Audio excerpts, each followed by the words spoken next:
So Jill, we're here in Halifax in the magnificent Peace Hall. Why?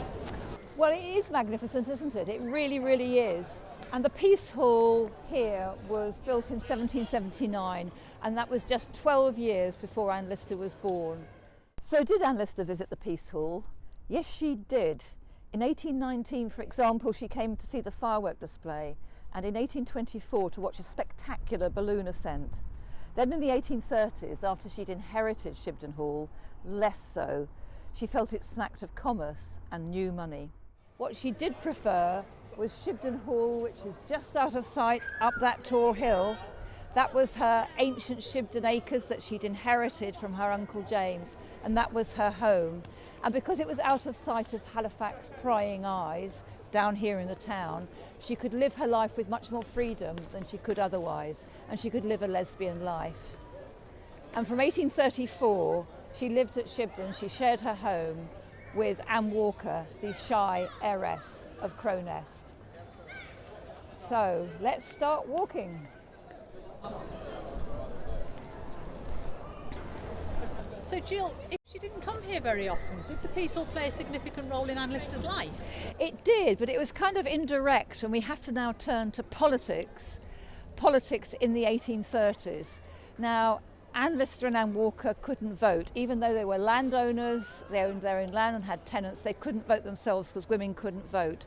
But here in the Peace Hall, there were enormous political meetings. 1835 general election, Monday the 5th, January 1835, there was the most enormous meeting here. There were 6,000 people, mainly men, I'm absolutely certain, gathered in the Peace Hall. That's a massive crowd. What were they here for? They were here to nominate their candidate for the different political parties that were standing for election in 1835 to represent the new constituency of Halifax. So were Anne Lister and Anne Walker involved? Yes, they were. They were involved in supporting the blue candidate, his name was Wortley, against the dastardly yellows, the Radicals and the Whigs. And Wortley won by a single vote. And then as now, if you win an election by a single vote, eyebrows are raised, questions are raised, and the accusations were that the Blues, the Tories, like Anne Lister and Anne Walker, had used unfair tactics. They had doorstepped their tenants, they had intimidated their tenants. And people grew so angry, the Yellows, the Whigs, the Radicals, that it became known in Halifax as the window-breaking election. And they did break windows, as we'll shortly see. So what happened after? Were there repercussions? There really were repercussions, but they didn't happen here in the Peace Hall. They happened further down towards the parish church. So let's walk down to the church. Let's walk in Anne Lister's footsteps. So we're walking in Anne Lister's footsteps down to Halifax Parish Church. I think this great church had a particular significance for Anne Lister. Yes, it certainly did.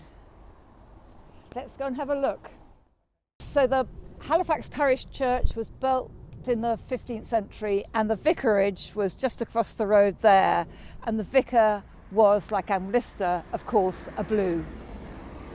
And we now go to just 2 days after the Great Peace Hall meeting, and I'm going to be reading from Anne Lister's diary itself as the election result was announced. Wednesday the 7th of January 1835, Anne Lister writes to her friend Vere Cameron, and I quote, "The town in sad turmoil, windows belonging to the Blues smashed to atoms, windows smashed to atoms, the 2 front doors of the vicarage right across there broken down. One of our servants has been knocked down." So the 1835 election was notorious, Wortley winning by a single vote, accusations and even legal challenges to the result.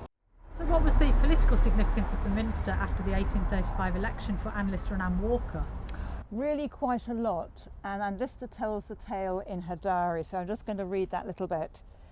Just 3 days later, Saturday the 10th of January, up at Shibden, so we're up there, Samuel Washington, their land agent, trusted land agent for both Anne Lister and Anne Walker, arrives at Shibden. He's hesitant, of course he is, they're his employers. Hesitantly, and I quote, he pulled out of his pocket today's Leeds Mercury with the marriage notices of Wednesday the 7th, including, and I quote, at the parish church Halifax, Captain Tom Lister of Shibden Hall to Miss Anne Walker, late of Crownest, near the same place. And Anne Lister's diary continues. I smiled, she says, and I read it aloud to Anne Walker, who also smiled and read the skit to my aunt.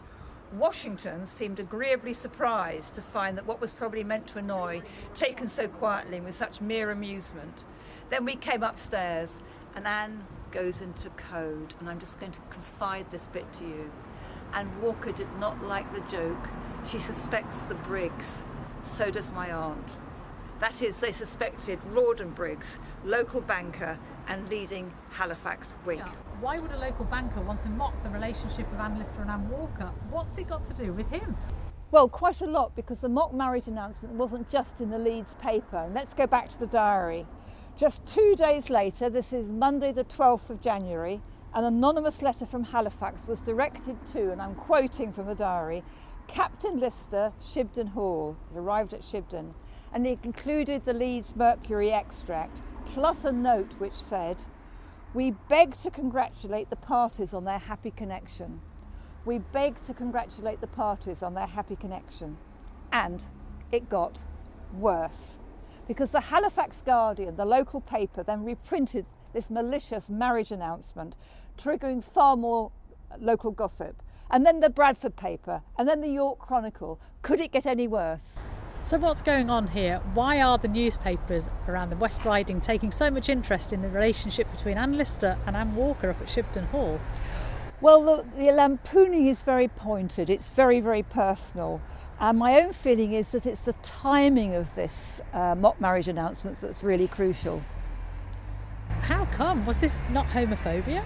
I don't think so. I think the timing of it immediately after the election is what's really, really important.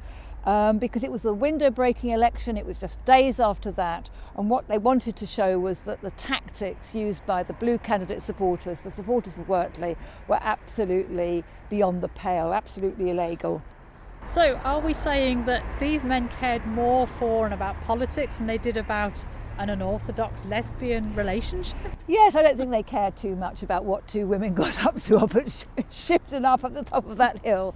What they really cared about was that these two women landowners, who didn't even have the vote themselves, although that was neither here nor there, what these two women landowners had done to doorstep their tenants, to intimidate their tenants, to force the tenants to vote in the Blue interest at the election. That's what they really cared about, because these were the West Riding Whig grandees.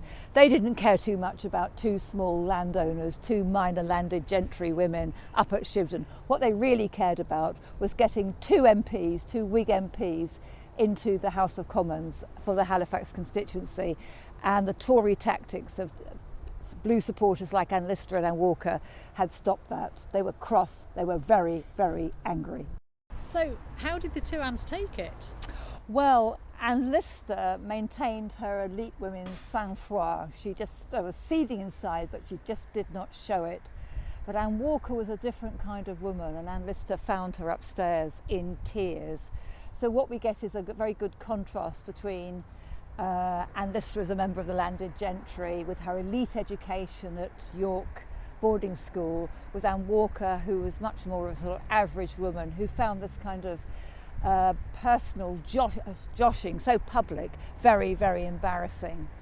So what are you saying, Jill?